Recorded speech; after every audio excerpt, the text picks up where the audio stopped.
The Templar Rock in the River. Music. If the Knights Templar ever left a message in America, it might be this: a 40-ton boulder locked behind glass in a small Massachusetts museum. Its surface is crowded with crosses, animals, and jagged lines that look like writing, but no two experts can agree on what it says. For more than 300 years, people have argued over this rock. Some see native petroglyphs, some see medieval symbols.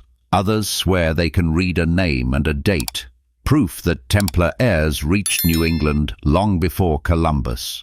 On a quiet bend of the Taunton River, this is Dighton Rock, one of the strangest artifacts in America, and the first battleground in the fight over whether the Knights Templar set foot in the New World. The first theory traces back to Scotland, to a man named Henry Sinclair, the 14th century Earl of Orkney. Sinclair had shipbuilders from Norway, land ties to Norman Crusaders, and, according to legend, contact with surviving members of the outlawed Knights Templar. In 1398, nearly a century before Columbus, Sinclair allegedly launched a secret Atlantic voyage with a small flotilla. Their goal? A new refuge for their order, and they landed in America. Supporters say the clues are carved right into Dighton Rock. A bull, the symbol of Taurus, marking a spring landing. Crosses used by orders of crusaders. A long-necked bird resembling the medieval swan motif linked to Godfrey of Bouillon, leader of the First Crusade and the first ruler of the Kingdom of Jerusalem. And the most tantalizing mark, an H-cross. They claim it stands for Henricus, Latin for Henry. Nearby, some see faint triangles overlapping, a shape identical to the scutum fidei, the shield of faith used in medieval Christian iconography. If this theory is right, Dighton Rock is just one stop on a much longer journey, one that may end at a strange stone tower in Rhode Island. But a second theory is just as striking and grounded in documented exploration. In 1502, Portuguese nobleman Miguel Corte Real vanished at sea in the Atlantic while searching for his missing brother, Gaspar, who had disappeared the previous year after a voyage that made landfall in what is now eastern Canada. In the early 1900s, a Brown University professor, Edmund B. Delabar, claimed to detect Latin text carved into Dighton Rock next to the date 1511, reading, quote, Miguel Corte Real, by the will of God, here leader of the Indians. Alongside it, he and later Portuguese researchers claimed to see the Portuguese coat of arms and crosses of the Order of Christ, Portugal's successor to the Templars. If Delabar was right, Dighton Rock may record the moment a Portuguese Templar descendant stood on American soil, claimed command of a local tribe, and vanished into history. Both theories share one dangerous implication: that secretive Templar-connected sailors reached North America long before the famous explorers. If Sinclair carved it, the rock is a medieval waypoint. If Corte Real carved it, it's proof of an unrecorded expedition by the most powerful maritime order in Europe. And of course, many archaeologists argue for something else entirely: that the carvings are native petroglyphs later over-interpreted by people desperate to find their own version of the past in someone else's stone. Today, the boulder sits silent behind glass. No inscription has been proven, no voyage confirmed. But those strange lines still pull thousands of people every year to peer through the glass, hoping the next shadow, the next angle of light, will reveal who carved their message into the stone and why they wanted it to survive. If your website tabs look anything like mine, chaotic, endless, there's a browser that can actually handle it. I'll show you how I use Opera to survive my research, but you can try it right now with a link below. I was losing research time to lag and slow tab switching until I tried the Opera browser after a commenter recommended it in a productivity thread on Reddit. Now, I use Opera's tab islands to organize everything, with each research topic in its own island. I can collapse or expand whole groups with one click. And Tab Tracer allows me to quickly track my most recently used tabs with an underscore that shows how recently I used the tab. The darker the underscore, the more recently you visited the tab. When I'm comparing foreign language reports, split screen lets me read a translation right beside the original. No more flipping windows, no more losing context. Just drag a tab down and that's it. No need for multiple browser windows. And when I start writing, I use Opera's music player to stream ambient playlists from Spotify, though it also works with Apple Music, YouTube Music, Tidal, and more. Just hover over the icon to pop it out as a detachable player you can move anywhere, even outside the browser. Opera doesn't just make work faster, it makes thinking clearer. It's a browser that feels built for how I actually work. So, here's my challenge. If you've ever felt buried under your own tabs, try Opera. Download it with the link below and see how much faster your mind feels when your browser finally keeps up. Thanks to Opera for sponsoring this video. The Secret Mission of Christopher Columbus. October 12th, 1492. As the sun rises over an island in the Bahamas, Christopher Columbus steps onto the sand and raises a banner marked with a red cross. Textbooks say he stumbled onto a new world. But what if he wasn't lost at all? What if he already knew land lay in this direction and was following a path mapped 2 centuries earlier by a vanished order of warrior monks? To find them, we go back to another October morning. On October 13th, 1307, soldiers of the French King Philip IV moved against the Knights Templar. They were acting upon sealed orders that were finally opened the night before. In a single day, Europe's most powerful military order became criminals. Yet in the Atlantic port of La Rochelle, something escaped. A cluster of Templar ships, their sails marked with a red cross, slipped out of the harbour and vanished into the fog. That fleet was never seen again. The Templars were more than fighters. They ran banks, owned ships, and guarded secret knowledge. Their ports in France and Portugal linked the Mediterranean to the Atlantic.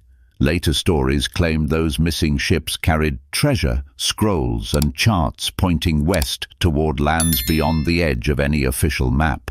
In Portugal, the surviving Templar network quietly reappeared as the Order of Christ. Its emblem, almost the same red cross. Under Prince Henry the Navigator, it was painted on the sails of the caravels that probed the African coast, and later on the ships of a Genoese sailor named Christopher Columbus. Columbus didn't appear out of nowhere. In Lisbon, he married Filipa Moniz Perestrello, whose father was linked to the Order of Christ and was keeper of an incredibly large private library of maps and logs.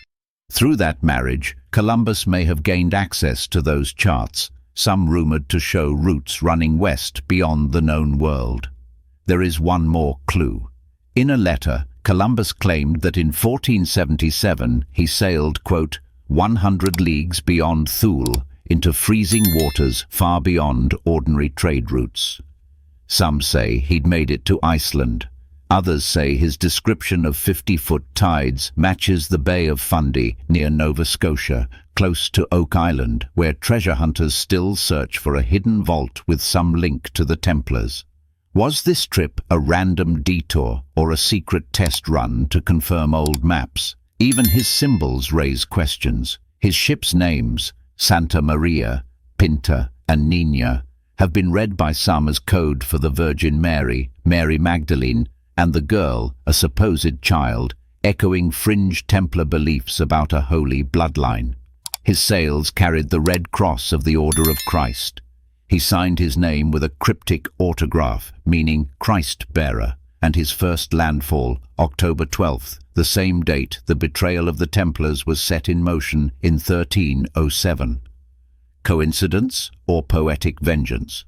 Columbus often wrote that his true goal was not spice or gold, but the reconquest of Jerusalem.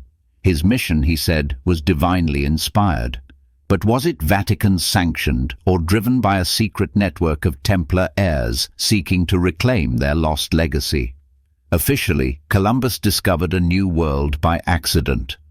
But when you follow the Red Cross from La Rochelle to Lisbon to the Bahamian island of Guanahani, another story appears, of a man walking in the wake of a vanished brotherhood, guided by forbidden charts in a mission history was never meant to see. If charts and secret orders guided ships across the Atlantic, what signs did they leave once they reached the forests of the New World?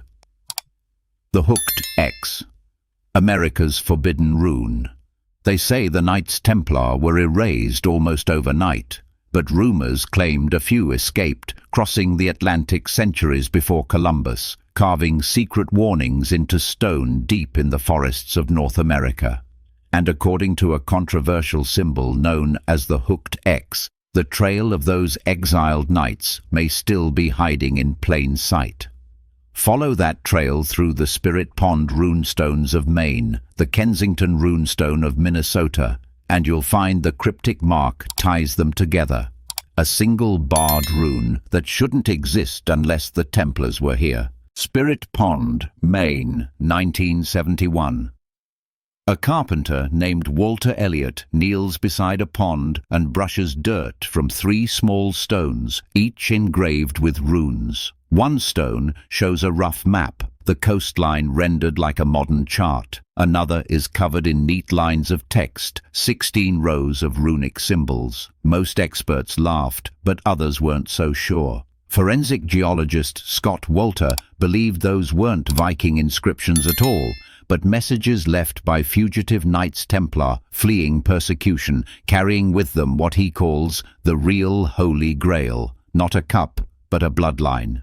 And at the center of that claim is one recurring symbol, the strange, barbed variation of the letter X, a cross with a hook, the Hooked X.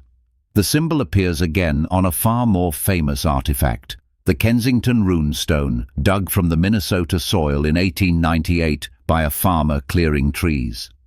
Its inscription describes a party of Norsemen traveling far to the west in the year 1362. Mainstream scholars insist it's an immigrant-era joke, but advocates point to something harder to explain. The Kensington inscription contains multiple hooked X's. So do all 3 Spirit Pond stones, and so does the Narragansett stone of Rhode Island. All 3 sites, hundreds of miles apart, all bearing the same non-standard rune unknown to typical medieval runic alphabets. Walter proposes that the Hooked X is actually a Templar cipher, an esoteric symbol merging male and female, Christ and Magdalene, bloodline and child, a sigil carried by Cistercian monks and Templar survivors as they moved secretly across the Atlantic. Supporters go even further, tracing similar hooked forms in 19th-century Swedish papers linked to Freemasonry, and even on a controversial ossuary lid in Jerusalem labeled Jesus, son of Joseph. If true, the symbol forms a continuous line from ancient esoteric traditions to medieval Templars to coded stones scattered through the American wilderness. Skeptics reject all of it. They argue the runestones are modern fabrications, linguistic mashups, or outright jokes. But every time the Hooked X reappears in an older manuscript or on a newly discovered carving, the debate grows harder to bury. Were medieval explorers marking a hidden trail across North America? Were the Templars carving land claims in the 14th century? Or is the Hooked X nothing more than a modern myth? The stones remain silent. The symbol endures, and the truth, whatever it is, waits somewhere in the forests of the New World, still hooked to the past. The Templars may have left clues behind in America, but what if they took something that fueled their rise to power? Music. The secret American source of Templar wealth. Music. What if the Knights Templars' greatest treasure didn't come from Jerusalem at all, but from secret silver mines carved into the mountains of South America? Because scattered across Argentina, the Andes and Europe are strange clues, a seemingly endless fortune, a lonely mesa in Argentina marked ancient abandoned fort on a French map. South American rock carvings that some say resemble armored horsemen with Templar banners, and a missing Templar fleet that, according to legend, vanished from France the night before the king moved against the order. For centuries, historians have puzzled over one simple question: how did the Templars get so rich? In the 12th and 13th centuries, they handled vast amounts of silver coin, bankrolled kings, and funded crusades. Even as some European deposits began to falter, rulers complained of shortages. Spanish veins rose and fell. Coinage was often tight. Still, the Templars seemed to have plenty. To some, that gap is a clue.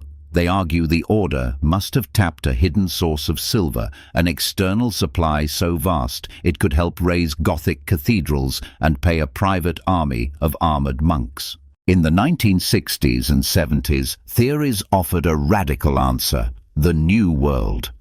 Writers like Louis Schaff and Jacques de Mahieu claimed the Templars obtained secret Viking maps and sailed west across the Atlantic centuries before Columbus. According to their theory, the Knights reached South America and struck a pact with Norse settlers in the Andes, trading European metallurgical skills and equipment for access to rich silver deposits high in the mountains of what are now Bolivia and northern Argentina. From there, the legend describes a hidden trade corridor, later called La Ruta de la Plata, the Silver Route. In this version of the story, silver ore dug by indigenous labor in the highlands traveled down through valleys and rivers to the Rio de la Plata and the Atlantic coast, are loaded onto ships no one recorded. Music. Supporters point to one site as the key: Puerto Argentino, near the coastal town of Las Grutas. Here, a flat-top mesa rises roughly 350 feet from the Patagonian desert. Modern stories about the region speak of ancient walls, strange ruins, and bearded, white-skinned warriors who defended them with thunder. A French map from 1859 even labels the spot as, quote, an ancient, abandoned fort. Some believe this was a secret Templar stronghold, a port fortress where silver from the Andes was smelted, blessed, and loaded onto eastbound ships under cover of night. Further north, in Argentina's Jujuy province, strange petroglyphs etched into rock appear, at least to some investigators, to show mounted figures carrying lances and banners that resemble the black and white Beauséant, the war flag of the Templars. Nearby sit ancient silver mines still active today.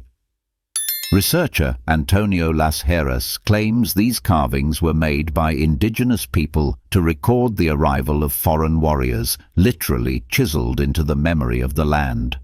Then comes the purge of October 1307.